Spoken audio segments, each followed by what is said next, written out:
For decades it was just a quiet parking lot in the heart of Hamburg, Germany, unremarkable, unnoticed and walked over by thousands, but when construction crews began digging they uncovered something that stopped them cold: a sealed underground chamber untouched since the final days of World War II. Hidden within the shadows was a top-secret Nazi lair housing experimental submarines unlike anything the Allies had ever known existed. The real question isn't just what was found, it's why it was buried and what the Nazis were planning down there in the dying days of the war. The truth, long hidden beneath concrete and silence, may be darker than we ever imagined, and it's forcing historians to question everything they thought they knew. Beneath the streets of Hamburg, few people walking through Hamburg's busy container terminal at Tollerort realize they're passing over one of Nazi Germany's most secretive and unsettling remnants of World War II. Beneath the pavement and steel shipping crates lies LB-2A.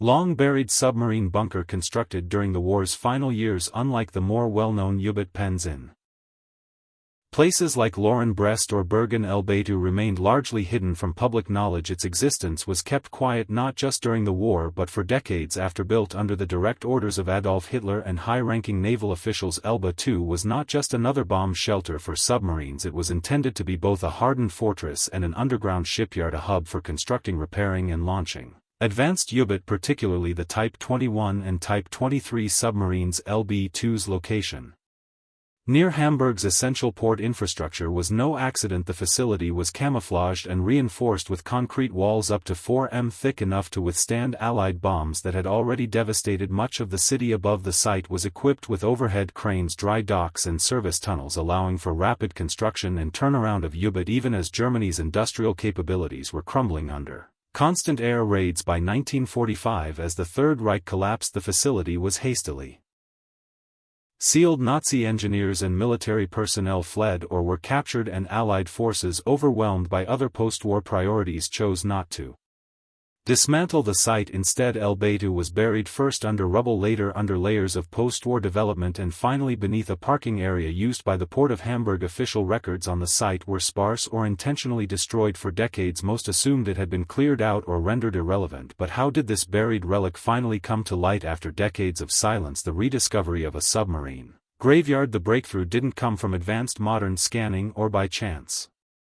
During city construction it began with a forgotten story buried like the submarines themselves. In 1948 a former British soldier claimed he had entered the ruins of the LB-2 submarine pens while scavenging through post-war Hamburg. He said he had pried loose a small navigation instrument from inside what appeared to be a partially buried German Type 21 U-boat. At the time Germany was still recovering from the devastation of World War II, and such a claim sounded too incredible to be true. His account was noted but quickly dismissed. After all, who would believe that entire submarines, especially models once considered cutting-edge, could still lie beneath the ruins, hidden in plain sight? For decades the soldier's story gathered dust, lost to time, but in the 1980s naval historian Jack P. Malmanshaw was combing through newly declassified British naval intelligence reports when he came across something odd. Among piles of routine field summaries and engineering blueprints were documents that hinted at unfinished Nazi submarine projects and lost U-boat that had never been accounted for. Some reports even described the LB-2 site in detail,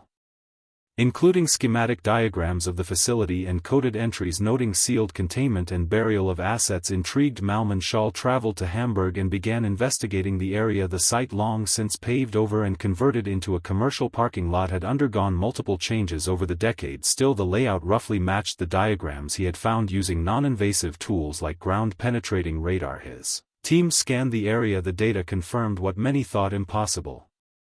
Large hollow chambers beneath the surface matched the layout of sealed submarine bays. The excavation was not simple. Local officials were hesitant at first, citing concerns over unexploded ordnance and contamination. After months of negotiations, permits were granted for limited excavation. Construction crews, working carefully under strict safety guidelines, began breaking through layers of concrete and debris. Progress was slow. The site had suffered bombing during the war and many structural areas were unstable or flooded. Some parts were inaccessible due to collapsed ceilings or chemical residue. The most difficult phase came when Workers hit the water-logged sections. Flooding had preserved much of the equipment but also made it dangerous. In one close call, a structural collapse forced a temporary halt to the project. Fortunately, no workers were seriously injured, though several were hospitalized due to chemical exposure from decaying battery cells and fuel residue. Eventually the truth emerged: Elbe 2 wasn't just a damaged facility, it was a graveyard. Inside the buried chambers were the rusting remains of several German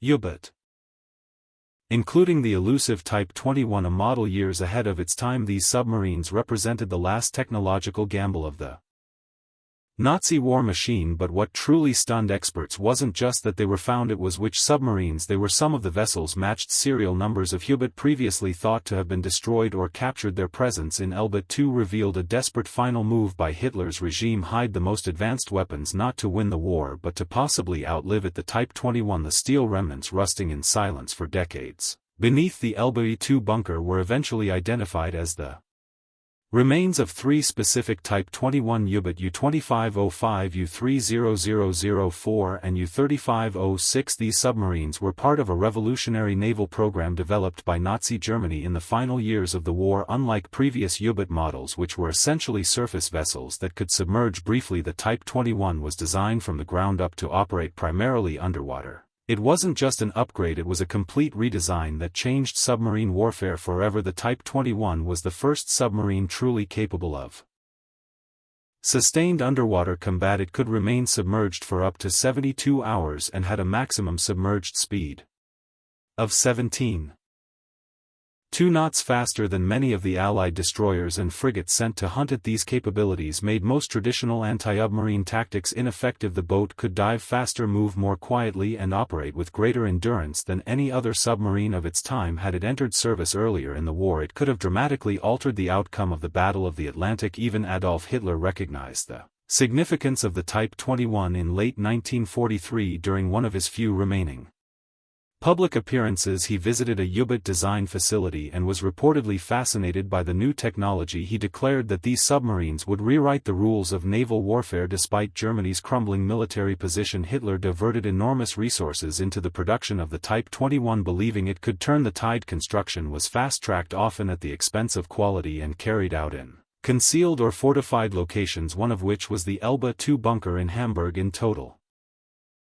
over 100 Type Funny Wayne hulls were laid down, but only about 30 were completed and fitted for combat. By the time a few became operational in early 1945, the war was already lost. Allied troops were advancing on all fronts and the Nazi regime was collapsing. The Marine, once feared for its U-boat fleet, was in shambles, and as Germany faced its imminent downfall, Hitler ensured these powerful vessels would never fall into enemy hands, triggering a final act of destruction: Operation Regenbogen, the silent entombment of Germany's deadliest weapons. As the Third Reich collapsed in April 1945 with Allied forces rapidly closing in from both east and west, Adolf Hitler's regime issued one final desperate command: Operation Regenbogen Rainbow. The operation called for the deliberate destruction of all remaining German U-boat to prevent them from falling into enemy hands. It was not a military strategy, but a symbolic act of defiance rooted in Hitler's obsession with denying the Allies any psychological or technological advantage. His so-called Wunderwaffen, wonder weapons, were never to be surrendered.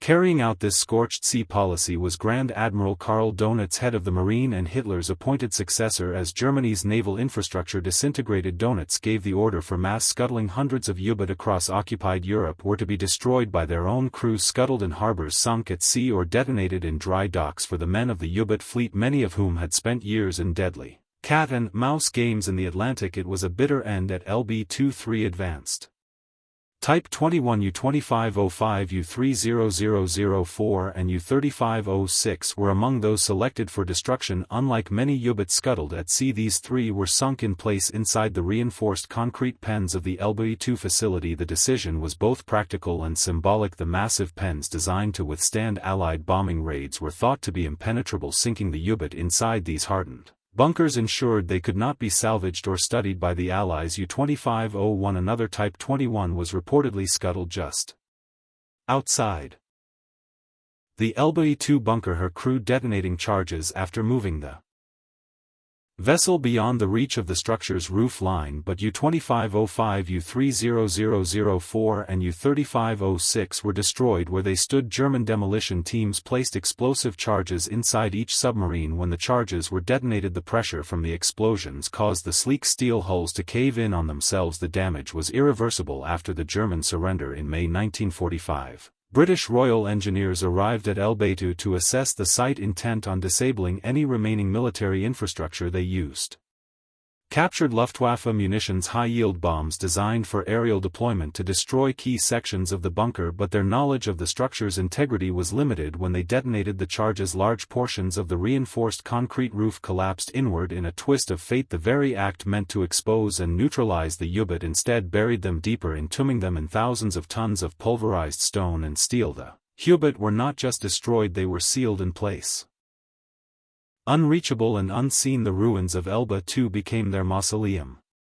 The irony was grim. Hitler, obsessed with grandeur and symbolism, had inadvertently created a permanent shrine to a failed vision, and the Allies, seeking to erase Germany's war machine, ended up preserving part of it in concrete. But decades later, when archaeologists reopened the site, they discovered that El Beitou held far more than just wreckage. It was a time capsule of terrifying secrets, what Hitler's secret Nazi U-boat lair was hiding. When modern archaeologists and naval historians began excavating the ruins of El Beitou, they expected rusted machinery, maybe a few twisted remains of concrete and steel. What they found instead defied both logic and expectation. Buried beneath layers of crumbling concrete and collapsed girders, two German Type 21 submarines sat eerily intact. Their hulls, though warped and pocked with corrosion, remained sealed like steel sarcophagi. The scene was hauntingly still. It was as if the boats were awaiting orders from a Reich that had collapsed 80 years earlier. But what truly unnerved the excavation team wasn't the technological sophistication of the vessels, it was what had been left behind inside the bunker. Tattered marine uniforms still hung from rusted hooks on bulkheads, personal items, a dented cigarette tin, a comb, a photo of a young woman with a handwritten message on the back were scattered across storage shelves. In one corner, a log book lay open next to a shattered porcelain mug, the ink on its pages partially smudged but still legible. It recorded mundane details: engine checks, dive drills, shift rotations, evidence of a crew that had gone through its routines unaware of what the future held. Then came the darker discoveries. It is now known that many of the Type 21 submarines were built not in conventional shipyards but in secret underground facilities such as the Valentine bunker located near Bremen. These vast reinforced concrete hulls were constructed under brutal conditions by forced laborers, mostly political prisoners and concentration camp inmates pulled from Avitz, Banvalt, Neuingama and other camps. Many died in the process. Some collapsed from exhaustion, malnutrition or disease. Others were beaten to death by guards or executed for the slightest infractions. The work was relentless. Shifts lasted up to 18 hours with little food and no medical care. Survivors later recalled the overwhelming stench of sweat, blood and decay that filled the tunnels. In some areas, corpses were reportedly dumped in nearby pits and shallow graves. In others, more disturbing reports surfaced, claims supported by post-war testimonies that some bodies were entombed within the very concrete walls of the bunkers they helped build. These structures weren't just factories, they were mass graves. At Elba II, investigators made a chilling discovery. Inside one of the engine compartments, names had been crudely scratched into the steel with whatever tools the workers could find, somewhere in Polish, others in Czech, Russian or Yiddish. The inscription suggested a desperate attempt to be remembered, etched proof of existence from men who likely never left the site alive. In another section of the bunker, a gas mask dangled from a nail above a metal table still set for a game of cards. The cards were scattered as if dropped in a hurry. Dust had settled thickly over the surface, but the outlines of the hands were still visible. They finally found it, not the treasure of weapons or wartime secrets, but something far more haunting: the final whispers of the enslaved, hidden in steel and silence too long buried beneath the myth of military might. Parts of the U-boat remain unreachable, sealed by concrete and debris. What lies inside could be weapons, documents or even bodies, but the larger truth is now known: the secret Nazi U-boat lair is real. It's not just a vault of technology, it is a memorial of industrialized cruelty, a chamber of horrors forged in Hitler's blind pursuit of domination. And while these submarines never changed the course of the war, they came far closer to doing so than most people realize. How close the Nazis came to turning the tide. The Battle of the Atlantic was one of the most brutal and pivotal campaigns of World War II. For 6 relentless years, German U-boat hunted Allied shipping across the ocean, aiming to starve Britain of the supplies it desperately needed to survive. These submarines targeted everything: food, fuel, weapons, troops. In 1942 alone, more than 1,600 Allied ships were sunk and nearly 8 million tons of cargo were lost beneath the waves. British cities were running low on essentials, convoys were under constant attack, and morale was crumbling. Prime Minister Winston Churchill would later admit that the U-boat threat was the only thing that ever really frightened me, and that was before the Type 21 entered the picture. The submarines trapped inside Lair 2 were not ordinary U-boat, they were part of a new class of weapons designed to change the war entirely. The Type 21 was faster, quieter and deadlier than anything the Allies had ever encountered. It could travel over 300 nautical miles underwater without surfacing and stay submerged for up to 72 hours, far longer than previous models. With a top submerged speed of 17 knots, it could outrun many Allied destroyers. Its hull was designed to absorb sonar, making it extremely hard to detect, and with power-assisted torpedo reload systems it could fire and reload in minutes, allowing it to launch multiple attacks without exposing itself. Had these submarines been deployed in large numbers even 6 months earlier, the results could have been catastrophic. The older U-boat, despite their limitations, had already brought Britain close to the brink. They had to surface, often traveled slowly underwater, and reloaded manually, yet still nearly strangled the British supply line. The Type 21 removed those weaknesses. It wasn't an upgrade, it was a leap forward, a completely new kind of submarine built for underwater domination. If even 50 fully operational Type 21 submarines had been released into the Atlantic in late 1944, Allied shipping losses could have doubled or tripled. Convoys wouldn't have stood a chance. Merchant fleets might have been wiped out faster than they could be replaced. Fuel shortages would have grounded aircraft, ammunition and food supplies would have slowed to a trickle. Britain's survival would have been at risk. D-Day could have been delayed or even cancelled. Allied soldiers might never have made it to the beaches of Normandy, and with the war extended into 1946 or beyond, the death toll could have risen by millions. Concentration camps would have continued operating. Entire cities might have been reduced to rubble. The Nazis may have had more time to develop and deploy last resort weapons, including long-range rockets or early nuclear devices. The submarines found in LBE-2 U-2505, U-30004 and U-3506 are not reminders of what Nazi Germany failed to do, they are proof of how close it came to doing much worse. They represent a threat that almost became reality. What makes them so chilling is not what they did but what they were capable of. These were not half-finished experiments or discarded ideas, they were weapons of mass disruption, finished and ready to strike, but buried just in time. Their discovery decades later reveals how history narrowly avoided a darker turn, and it forces a grim question: how many more of these threats remain hidden, sealed away, waiting to be found? The war ended, but LB2 reminds us that victory came closer to slipping away than we like to admit. The dark legacy of hidden Nazi secrets. What else lies beneath the unearthing of the LB2 U-boat bunker is more than just a historical footnote about submarines buried under an unremarkable parking lot. It serves as a chilling reminder that many aspects of World War II remain concealed beneath modern landscapes. Unfinished wartime projects, overlooked weapons caches, long-sealed military facilities and technologies decades ahead of their time. In the chaos of its collapse, the Nazi regime didn't just abandon hardware, it buried secrets. Some of those secrets are only now beginning to surface across the European continent. Similar discoveries and lingering legends paint a broader picture. There are accounts of hidden tunnel networks beneath Polish cities, alpine research stations left to rot, and wartime crates packed with equipment unearthed in remote forested areas. Austria's Berg Kristallol factory, a massive underground arms plant, was concealed for years before its rediscovery. Meanwhile, tales from the Czech Republic persist about trains loaded with Nazi gold and confidential documents hidden deep underground. Some of these leads have been confirmed through investigation, while others remain speculation or myth, but all of them underscore the same reality: Nazi Germany left behind a complex and far-reaching infrastructure, much of which was never completed, catalogued, or even fully understood. LBE-2 is a clear piece of